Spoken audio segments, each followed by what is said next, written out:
Cisco show. Don't touch that remote. I got a great show. You know, we have a physician. It's known as a doctor, right? And years ago, doctors made house calls, but they don't make house calls today. The only guys that made house calls are burglars. so actually, my friend here is one of my doctors. You know, he's the one that kind of keeps me alive. Here, I'm 94 years old and still bobbing and weaving. So, we're going to talk about a subject that's right up in the front burner here in Norristown, Montgomery County, Pennsylvania, United States, all over. And it's something that we have to be aware of, or to know what to do. So that's what our topic is today, and it's very important. So, you know, when I was a policeman, they always said that, you know, a rookie always looking for something, find something new. See? So now there's an old words of wisdom said, get yourself a young doctor and an old lawyer, and you never go wrong. So, because the laws don't change, but medical does. Okay, so my guest today is Dr. Drumm. Dr. Drumm, thank you so much for coming here. Now, you're going to do all the talking, okay? So tell me something about yourself now, so people know you. Where your office is here in Norristown. Absolutely. Okay. I'm a family physician in Norristown Family Physicians. That's right on here, right? Dr. Drumm, it right? is. I'm part of the Einstein Health Group. Good hospital, yeah. And in my office, we take care of people from the day they're 2 days old and babies till they're, you know, we have someone 101, 102 at this point. Yeah. And as a physician, one of the things they say is, in the Hippocratic Oath, is do no harm. And a lot of people worry that what we're talking about today and the opiate epidemic. That's it. Now that's something I'm not really aware of. When I started out as a policeman in 1951, and this drug thing come on the scene, the only thing I remember, the kids were sniffing glue and stuff like that. But then the next thing you know, here it is. Wow. So let's talk a little bit about you as a physician. Somebody comes in your office and has some kind of problem. And can you detect whether they're on drugs or something, or, you know, or how does it come to you? Yeah, well, how do you get involved in this here? What do you call this? The opiate epidemic. Okay, let's talk about that, right? That's what it's about. Go ahead. Well, everyone in the world, everywhere has had pain at some point, right? I mean, we've sprained a knee, we've stubbed a toe, we've had a fall. Yeah. And when I walk into a room, my goal is to help people, right? I have no idea what's going to happen once you walk in the room. Kind of like when you start the Cisco show, you have no idea where the topic's going to go. Right, you never know where we're going to go. And so that's never my thought, is this person on drugs. It's how can I help this person? But now pain meds are being abused in the United States, and people in Norristown are dying. And when I think of Cisco, I think about how much he loves Norristown. Well, what's it affect? Your nerves, your brains, your muscles? All of them is probably the answer. So the term opiate stands for pain medicines that work on certain mu receptors. These are meds that help with pain. Percocet, Vicodin, morphine, Dilaudid. And pain medicines are good. Pain medicines are important. But they can be very addictive. They can be overused. They can lead to respiratory depression. And at this point, do you think these people take it accidentally or on purpose because they're worried about something and they want to wash it away? Is that? Well, first I want to point out, I think most people that take pain meds take them for the right reasons, right? They have pain, they're taking them appropriately. But what I'm worried about is we're having deaths from people starting to take pain medicine and then using heroin and mixing with other medicines and having respiratory depression, and people in Norristown here are dying. Yeah, I'm kind of that. You think they're honestly doing it, or they got a problem, or depressed or something, and they do this, or is this recreational, or I don't know, like marijuana's coming on now, or legalized. I don't know. Well, this is one of those where, like, you always pick answer D, all of the above. I mean, all these things have an interplay.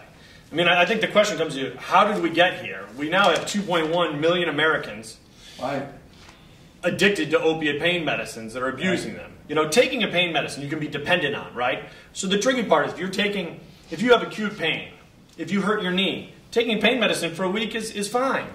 You know, if you have a surgery, of course you need pain medicine. You know, if you're writhing on the table with a kidney stone, my first goal is to help someone. Yeah. The tricky part is, how much are these meds chronically helping people?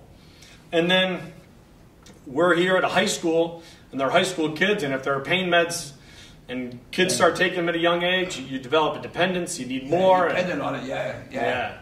So, and it affects your thinking, you know, and everything else, right? Yes. It seems like the only thing people complain about them is the constipation. They sure cause constipation. Well, what brought this on? What, all of a sudden now everybody's talking about this type of drug. What brought it on? Yeah. Well, I think that's a good question. Theories on it, you know? Well, in the mid 80s, early 90s, they were worried that we weren't treating pain well enough. There was a stigma for doctors to treat pain. And so doctors were scared to treat pain. Then they did this study of 38 patients and said that, oh, none of them got addicted. It was in the New England Medical Journal, and so doctors started writing more pain medicine. And then some new medicines came out. Purdue Pharmaceutical Company invented a medicine called OxyContin. OxyContin was found to legit medicine that come on the market. Oh, it's a legit medicine that actually has a really high rate of addiction. And they were really pushing us to use it more frequently than it should have been used. And so this medicine was being crushed, it was being snorted, people were getting addicted to it. And I still do house calls and I'm not a burglar, but some people ran out of money for OxyContin and we're having to do some burglary to buy more. That's a one-liner for me. Yeah. The other thing is the Joint National Commission, where doctors, hospitals get graded, made pain the 5th vital sign. Right? So if you go to the hospital, they check your temperature, your blood pressure, your heart rate, your respiration, and then your pain. What is your pain on a scale of 1 to 10? Yeah. So we then started trying to get people's pain to 0. And most people with chronic pain are not going to be able to get their pain to 0. Oh, yeah. Oh. And so doctors, you know, we have to take part of the blame as well. Oh, yeah. You know, like anywhere you go in the world where you can get a Yelp review, physicians are the same. Yeah. You know, you leave my office, I know we've talked about it, I'm your physician. Yeah. Afterward, they send some email saying, how was your visit? Did he listen? Did he communicate? Yeah. Yeah, well, can we do anything to change this? Is there anything that the community or whatever, whoever's out there can help calm this down or get everybody's attention? You know? Step 1, tell everybody to watch I think we're losing the fight in the dressing room. Nobody knows what's going on. We're waiting here to go out and we're getting beat up. I couldn't agree more.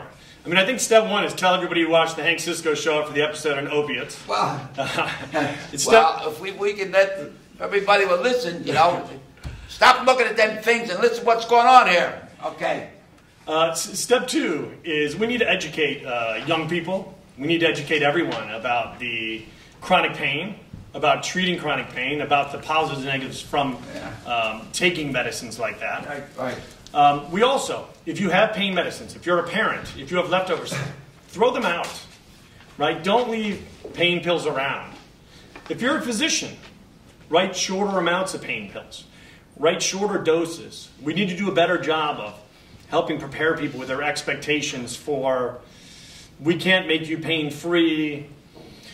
A recent study came out in March in the Journal of American Medical Association, actually showing that ibuprofen did as equal a job a year later in treating pain than oxycodone, which is a strong pain medicine.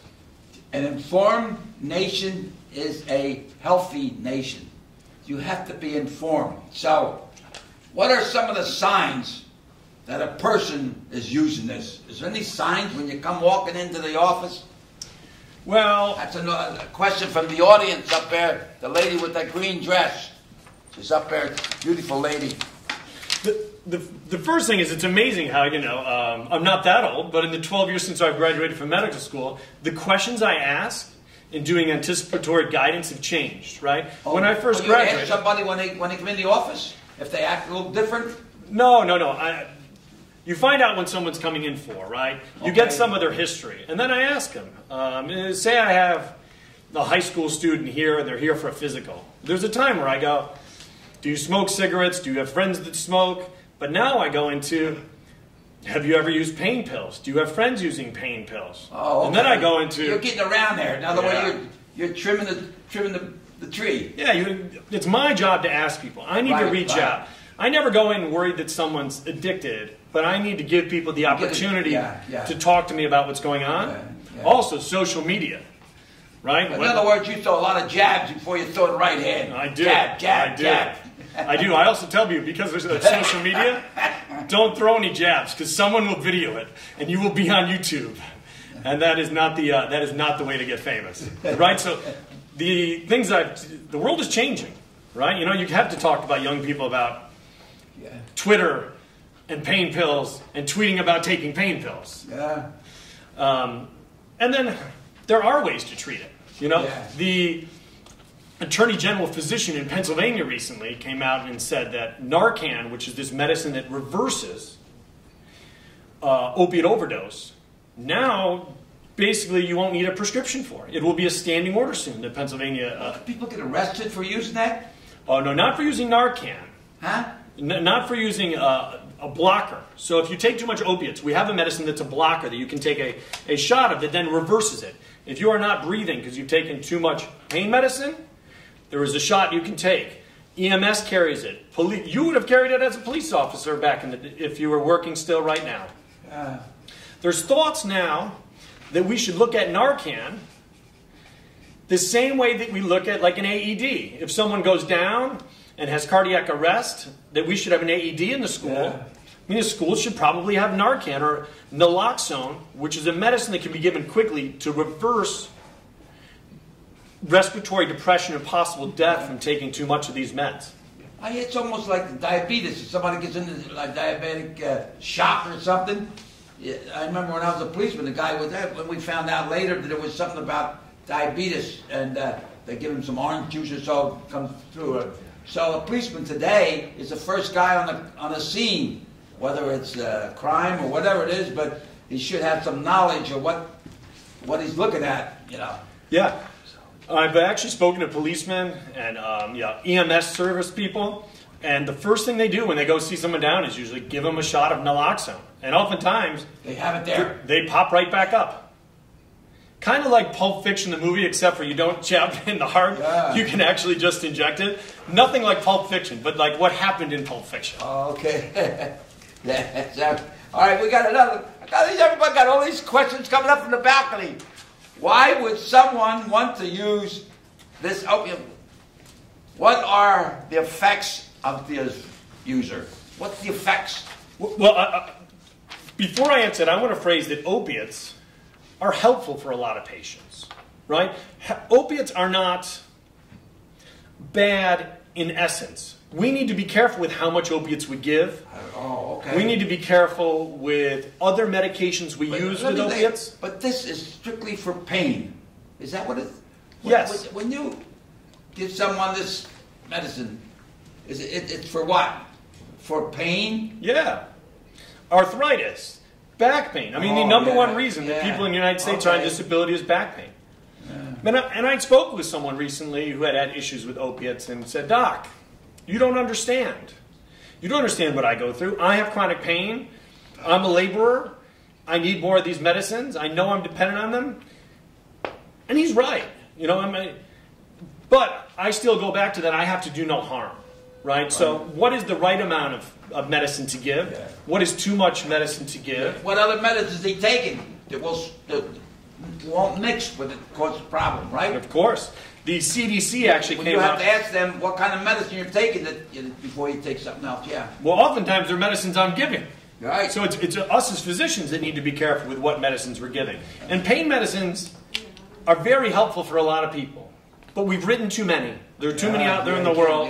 And we need to find a balance. Yeah. I don't know that we have a balance one way or another. Doctors didn't write any pain meds, and then we wrote too many, and now we're starting to write zero.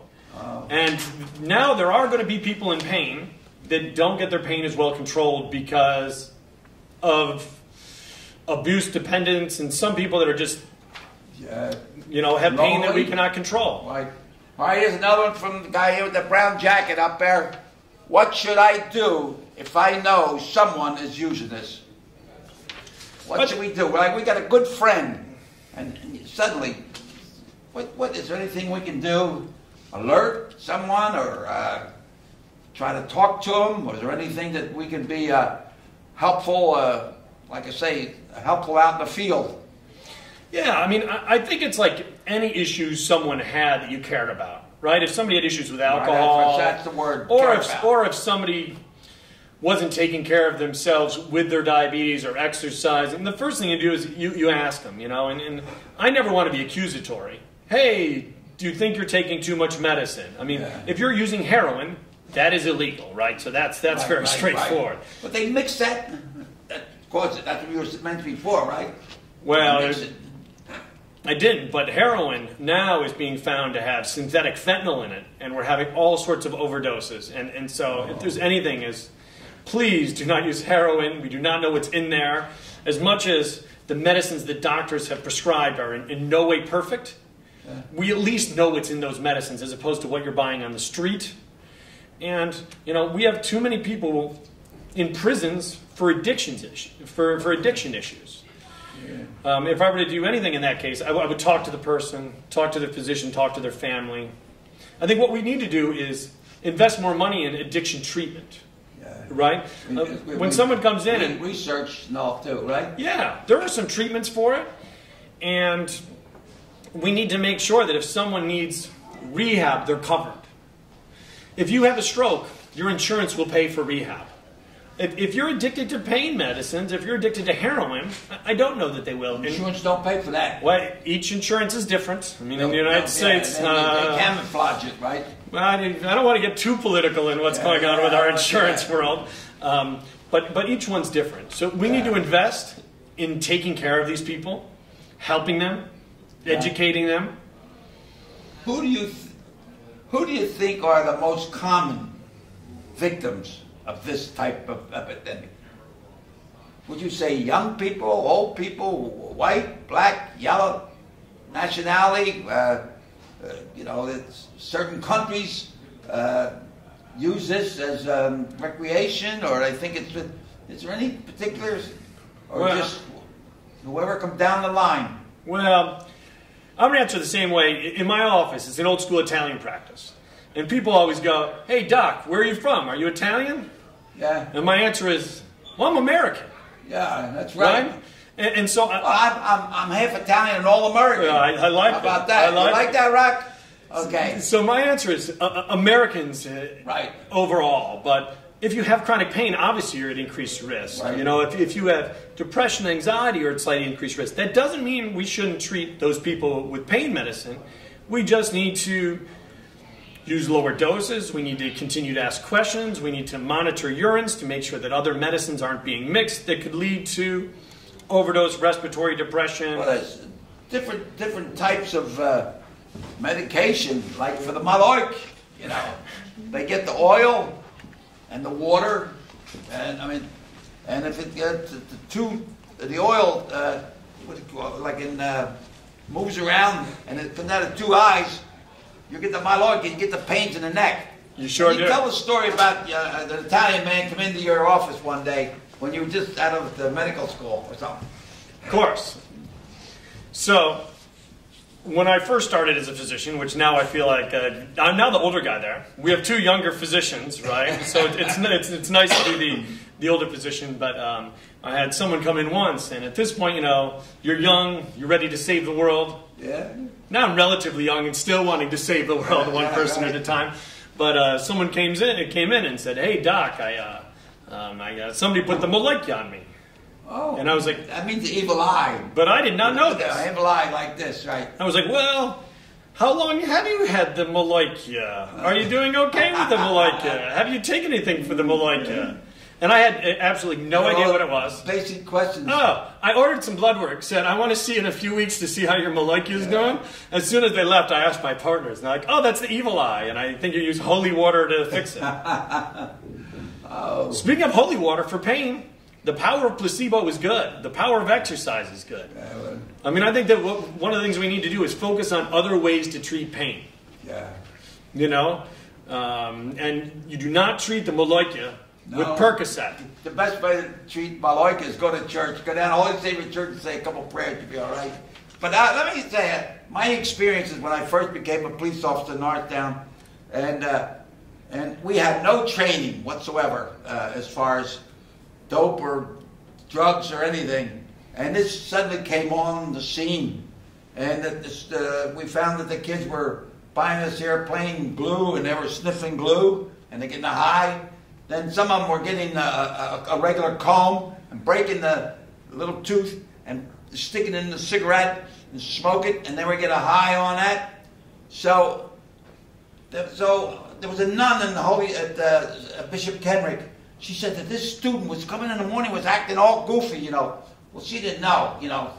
The nun knew nothing about dope or didn't know what marijuana looked like or anything, you know. So finally the principal says, well, how about we educate our teachers? So we brought in the marijuana and stuff and show them what it looks like in case, you know. It's okay. But this young kid was at, remember, he was at the 7th grade.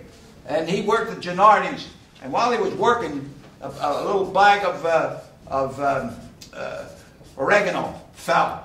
And he looked at it and he says, oh my God, this looks like marijuana. So he was getting it, puts it in the bag, and he was selling it for $5.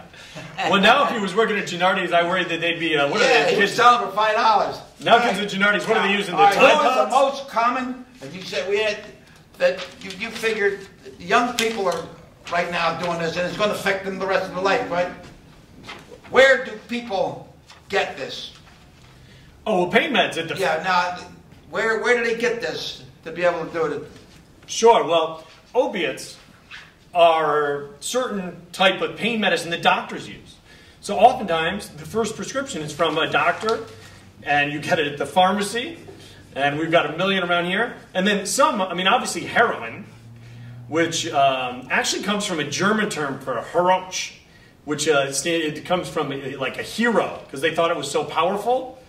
And so heroin, which is maybe the most dangerous opiate that we have and leading to death, comes from an old German term that refers to like a heroism, which I think is pretty counterintuitive when you look back on where we're at this point.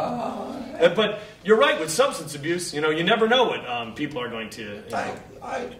Now, who else in your office? You have other doctors in the office? Of course. Of course. Well, I have Dr. Joseph Calamia and Dr. Kevin Melnick, who I would say I learned so much from. Oh, yeah. He's a and good guy.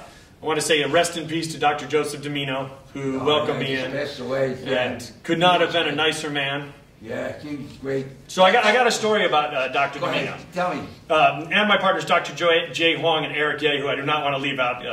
But Dr. Domino was nice enough to give me his offices, right? And he'd been there forever. Yeah. You know, his desk he brought over from Thailand when he was shot down during the Vietnam War and hid in the bushes for days. He was a major or something like that in the Army. Yes. And so he had this big fish that he caught. And he hung it up on his wall. And this fish has been there forever. I come in, they paint the rooms. I decide it's time to take these fish down. I take the fish down. By lunchtime, 5 people had said, what'd you do with Dr. Domino's fish? Oh, my God. Right? At lunchtime, I'm like, put the fish back up. And I promise, for the rest of my life, because I plan on being the doctor who works in the same place forever, when I leave, the person that comes there after me, they got to keep his fish. Yeah, oh yeah, he was a great guy, a good guy. He did, you know, he was legendary. Italians have nicknames for everybody. Give everybody a nickname. And he knew all the nicknames, and some were good and some were like, you know, but I think one day I was asked him, and he gave me a couple, I wrote a couple down, but they're not for TV. So, all right, I'm going to answer this question again in a different way. What can we do would you say, to help ourselves and help this epidemic stop it, move it down, slow it down? You know, and then, is the young people the one that's getting involved in this? I mean, I'm 94. How long am I going to be around? But the young people are going to ruin their lives. So I'm going to tell you, this is not just an issue for young people. This is people everywhere, every race, color, every medical issue. This has not been something that one set of people have more problems with than another. What we can do is, when we have pain, realize that we need to reduce it to some extent, but it may not get to zero. When I talk about pain and people are how they're doing now, I like to go, how far can you walk? Are you able to sleep comfortably? Can you get to the toilet and back? I mean, the most important question, can you get yourself to the toilet and back? Yeah. Right? And so, also, as a patient, be aware of what you're on and be aware of the other medical issues you have. And us doctors need to do a big part as well. Okay. Well, I got another question from the audience. How about you? You reading it out loud. Okay. The guy up there with there. What are the long-term physical consequences of abusing opiates? Well, I think it depends on the person. Some people take small doses or medium doses and do quite well. If it makes you able to walk further, make it through your day, they can be very helpful. There's some people that have problems with them. There's a lot of people that are taking them okay. Some of the long-term issues are, if you stop them, you can go through withdrawal. It's like you have the flu, but without a fever. You shake, you chills, you feel nauseous. These people feel sick for a week, and they are miserable. So if you're on these meds and you stop them all of a sudden, that's what the term called a dope sick. It's like the flu, but without the fever. Yeah. Oh, you know. Yeah. Like typhoid fever, something like that. Yeah. Kind of. My two brothers had that. You know. Funny. I've actually water in a creek. Yeah, I actually haven't seen typhoid fever. I only graduated medical school in 2006, so there's not much in Norristown here. But some of the other issues are chronic constipation. It can slow down your thinking to some extent. And it interacts with a lot of other medicines. You know, this is a hot front burner thing. Where can I learn more or get more help and educate myself or educate the community? First is, I hope your family doc is someone you feel like you can talk to about that. Also, the CDC.gov has great resources on opiates, and they came out with new guidelines for all doctors around 2 years ago that they really want us to try to follow. Oh, yeah? Well, I remember when I was a policeman, mother would come in and say, Sergeant Cisco, I think my kid is on drugs. You know, we didn't know really what to do, you know? Yeah. And they would go see a priest, a rabbi, or somebody. But that's one thing that parents should know, where to go to get help. Yeah. Rather than just bang your head against the wall and keep fighting something, you know. And you detect something. What do you think? The best thing. Don't go to the police department. No. No, and if there's ever a patient that has problems with heroin or opiates, I am not a police officer. I am here to help. That doesn't mean I'm necessarily going to give you every medicine you want, but I am absolutely here to listen and try to help, and there are some meds you can take to help keep you off of opiates. So actually, the doctor would be the one to talk to. I hope so. Yeah. I want this to be our role, and I want family doctors to get involved. We need more people in addiction specialists. We need more therapists to try to help. I had somebody once that I was trying to talk to about pain. And I was like, the key to pain is exercise. You got to get moving. And he said, that's my thing I got to do. Yeah. I don't know. It's a new exercise. I like it. I like it. Yeah. Well, he said, well, if you give me a script for pain pills, I'll walk to the pharmacy to get them. All right, here's one. Here, you read it out loud. How do I get Narcan? And Narcan is another term for naloxone, which is the reversal agent if somebody has respiratory depression from too much opiates. So Narcan, you can get at your pharmacy. Your doctors can give you a prescription for it. Soon, I believe there will be standing orders at the pharmacy that anyone can buy it. What's that? Repeat that again. So the answer is your pharmacy. Narcan, which is the brand name of the medicine naloxone, is a reversal agent. Yeah. And so you can get it at your local pharmacy. Wow.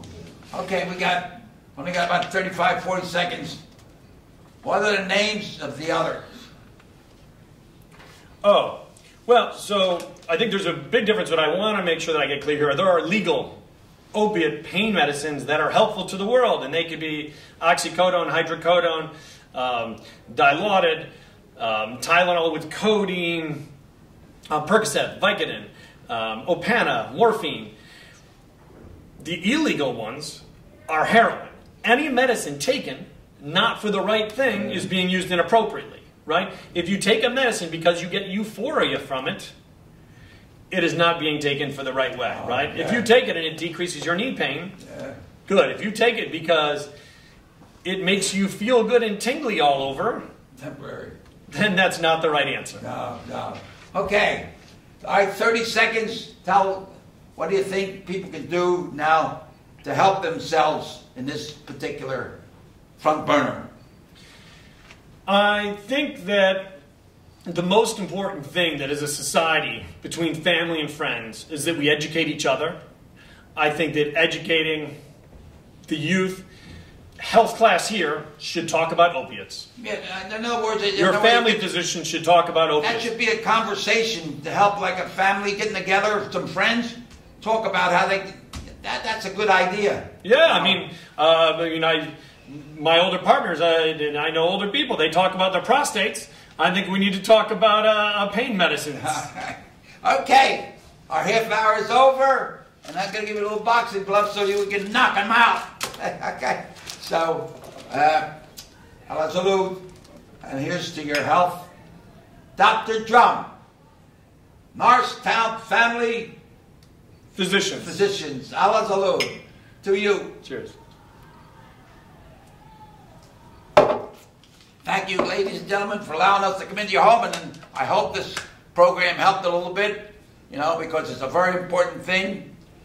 Life is sweet, tender, and complete, so keep bobbing and weaving. Dr. Drumm, thank you so much. It was a pleasure. Adios, amigos.